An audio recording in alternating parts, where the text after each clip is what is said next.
In today's video, I'm going to teach you how to create tables in Miro. We'll walk through the process step by step to ensure you can use tables effectively in your Miro boards. Whether you're organizing information or planning a project, tables can be incredibly useful.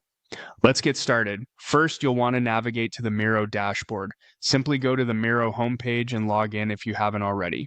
Once you're on the dashboard, you'll see a variety of options in previous boards you've worked on. To create a new board, look for the Create New button on the dashboard. Clicking on this will bring up several options for new creations within Miro.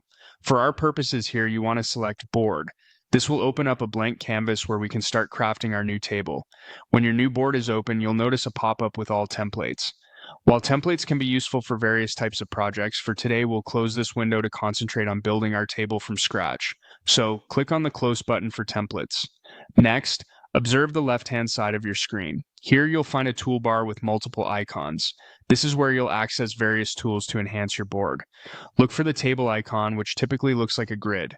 Click on the table icon, and this will insert a default table onto your board.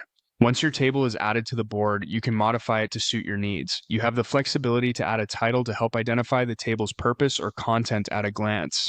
Include a description if necessary, and of course, feel free to input the data or information you plan to organize in this table. This customization makes it easy to create visually meaningful and well-organized tables that cater to the specifics of your project. Finally, if you find that you need more tables for your board, it's simple to add additional ones. You can repeat the process by clicking the table icon again to add as many tables as necessary, allowing you to efficiently manage and structure your information. And that's it. You now know how to create and customize tables within Miro. Incorporating tables into your Miro boards can greatly enhance your ability to organize projects, ideas, or any information that benefits from a structured layout. So, next time you're in Miro, remember these steps and let your creativity flow. Enjoy experimenting with your tables, and thank you for watching.